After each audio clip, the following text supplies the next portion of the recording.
Are you guys using artificial intelligence in your daily life? I've got friends who are using ChatGPT almost like a glorified Google. Got a piece of technology that you need to learn about, but you don't want to flip through that small print book, and you just got a simple question you can ask ChatGPT or Grok or any of the other publicly available artificial intelligence models to quickly get a narrative of what you're looking for. It's very similar to Google, but it just goes a bit further and spells it out to you instead of having you click through links.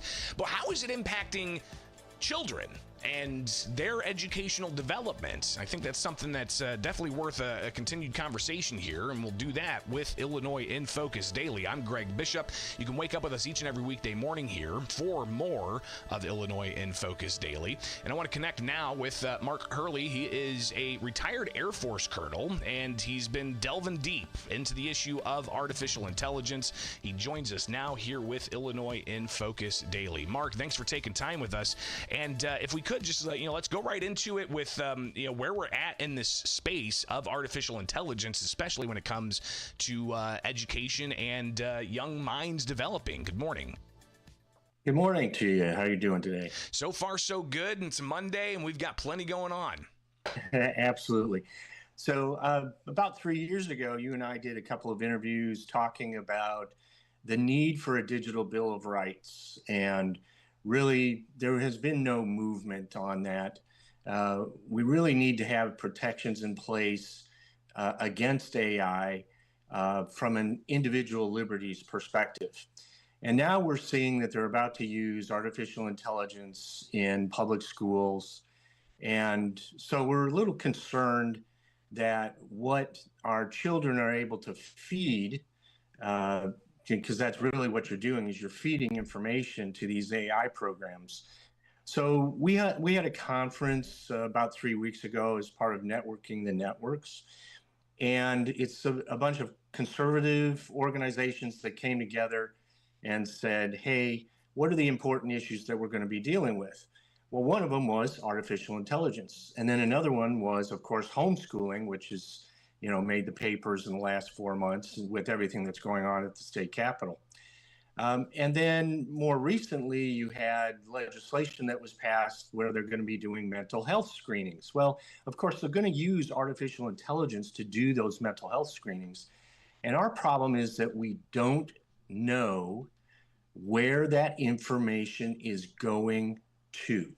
In other words, we're left as individuals, or our children are left without any protections on how that information is going to be used. Well, and Mark, if I could really quick, yeah. How do you think artificial intelligence could be used in that universal mental health screening? Because the governor did just sign a law that essentially says artificial intelligence cannot be used for like direct mental health therapy, right? It can be used for like logistics and, doing all the scheduling and whatnot, but at least in a professional capacity, AI cannot be a stand-in for a physical therapist. For a physical therapist? Well, for mental health issues. For mental health issues. For mental health issues. By physical, okay. I meant like a human being, right? It has to be a human being doing mental health work. Absolutely. So here's what's happening within some of the other states, not necessarily Illinois, but within other states, you have a situation in which these AI buddies are being created. So they're sort of like personal friends. Okay. And so we already have court cases that are going on right now where AI is being sued because you had a situation where a 9-year-old, for instance, had developed this AI buddy in which they had it started distancing himself from his parents. Okay. You had another situation in which you have AI, it is believed, created such a reflection of the depression of a teenager that he ended up committing suicide. Okay, so let's talk about what AI is and what AI isn't. It is not emotional. It is not empathic. It is not sympathetic. Okay, so whatever you feed to it, it's going to reproduce back to you. So if I give it depression, it's going to give you back depression. Does that make sense? It's not going to provide you it's a language learning model. It's something that is fed off of your prompts. That's correct. So we have to teach our students and our children how this can be dangerous for their lives. And we have a situation where a lot of us would love to avoid teaching our children anything about AI. Unfortunately, we have international competition where the Chinese are actually teaching their kids starting at age 6 about artificial intelligence and about coding. And what's interesting is that's the same, if you think about AI as like a new language or a new understanding, a new system, well, that's also the time period where you might teach a youngster, 6 to 10, you teach them Spanish or you teach them English, depending on if they're from a foreign country, or you teach them French. See what I'm getting at? Right. So learning about AI as an integral part of your life is extremely important. Okay. So what we're concerned about is that our information is already being shared, and it's being shared without our permission. Okay. And without our knowledge. And so if we continue down that path, then we're going to have problems, and particularly our children will have problems that they'll no longer be able to really compensate for, because that data was taken about them at very young ages. So we have, there's a European commercial, and I wish I had sent that over to you, but I apologize.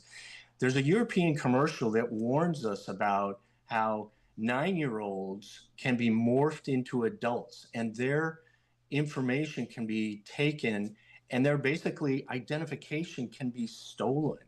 Okay, so all sorts of things can happen to you, particularly in the realm of what's called biometrics. And biometrics are simply, your fingerprints, your voice print, your face recognition, the retina of your eyeball. I mean, it's pretty remarkable what the biometrics really can capture. Absolutely. And so that's extremely important.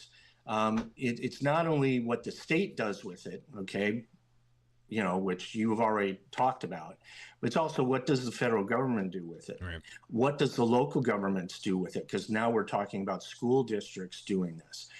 What does big tech do with it? Because we know we've made billionaires over the last 30 years because they've taken our data and they've shared it without our knowledge. And a lot of us sign contracts saying, yeah, I'm going to use Facebook so you can do whatever you want to, right? But that is wrong, okay? And we're going to find ourselves in situations in the future where we're not going to be able to dig our way out. We're talking with retired Air Force Colonel Mark Hurley about artificial intelligence, and especially when it comes to how it's either being integrated or being used in schools. Well, you are part of a group that's looking at this program called the Shepherd's Code, and you've touched on a lot of some of the negative things that AI could possibly be doing, or some of the questions about privacy and control over data, and control even over how individuals interpret what AI is providing them. But it's also a powerful tool. There's no question it's going to be implemented in the medical space to help, quickly find what could be potential cures to diseases and such. It could be used to help with logistical questions and complex math equations to get to the answer of whatever needs to be answered quickly. But as any tool, it's got good and bad. But talk about Shepherd's Code and what exactly you're doing with a private school to get young people to understand artificial intelligence as just that, a tool. Well, and there are 3 goals basically that are focused on the Shepherd's Code is what we call it. The first is we have to teach teachers about artificial intelligence and what its capabilities and what its harms are.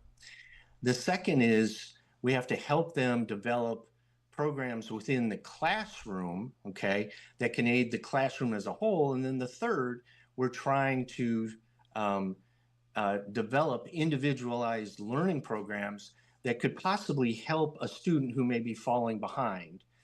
We saw a lot of that during COVID, where students were having trouble, and they were falling behind, and we didn't really have the programs in place to help them.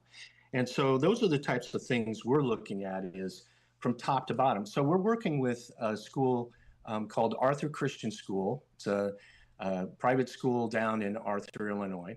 And we've had other homeschoolers who are also very interested in this. And so we're trying to bring in as many people as possible.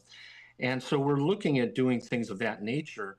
But ultimately, our goal is to teach students to think critically. Okay.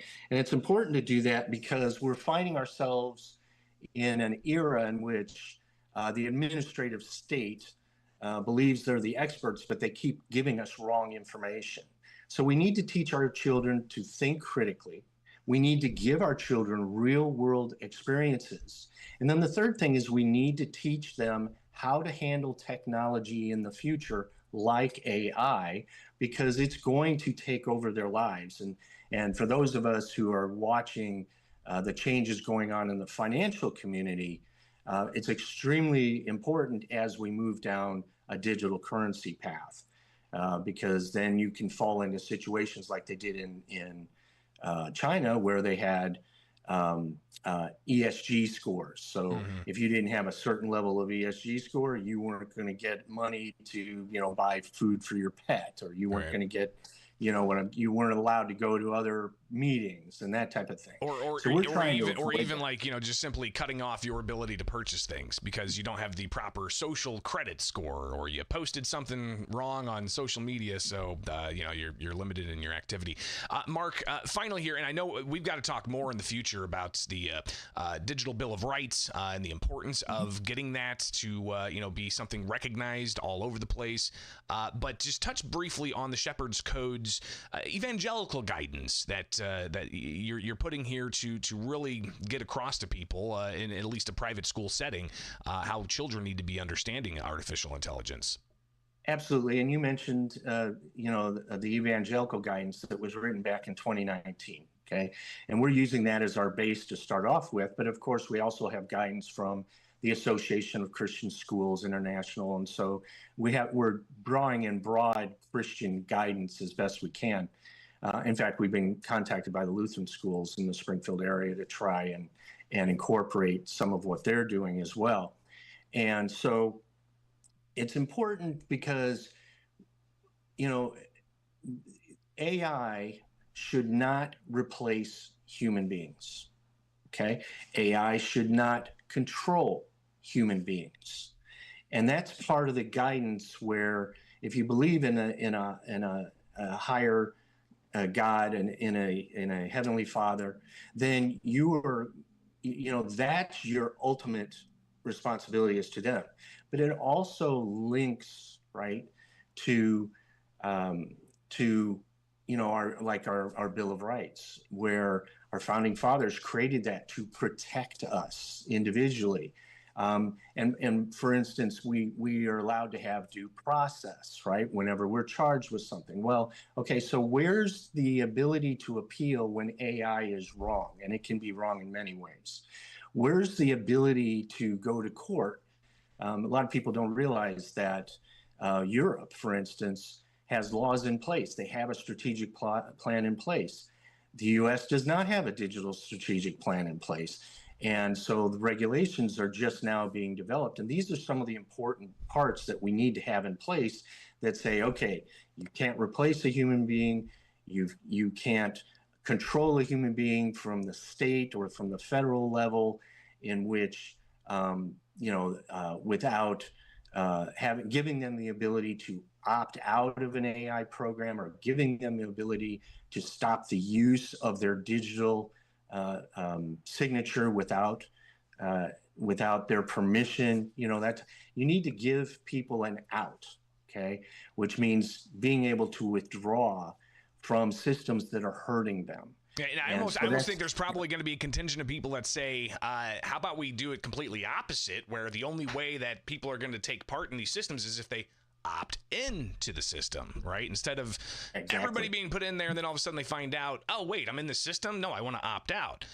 So, Mark, Right. there's plenty more we can talk about this. We're going to have to continue the conversation at another time. And I hate to spring this question up on you, and you don't have to answer this, obviously, because this isn't, what we're planning to talk about. But the last segment, we were just discussing the issue of the National Guard being used in Washington, D.C., and President Donald Trump saying Chicago could be next. As somebody who was in the service for a long time, a retired Air Force colonel, what are your thoughts about what we're seeing happen across the country when it comes to the focus of public safety, and in particular, the Democrats' response that Trump is being tyrannical with some of these steps he's taking? There are already laws in place. And as long as the president follows those laws, then I'm 100% in favor of what he's doing. Like what he's doing in Washington, D.C. He's totally within his legal abilities to do what he's doing and what he's asking to be done.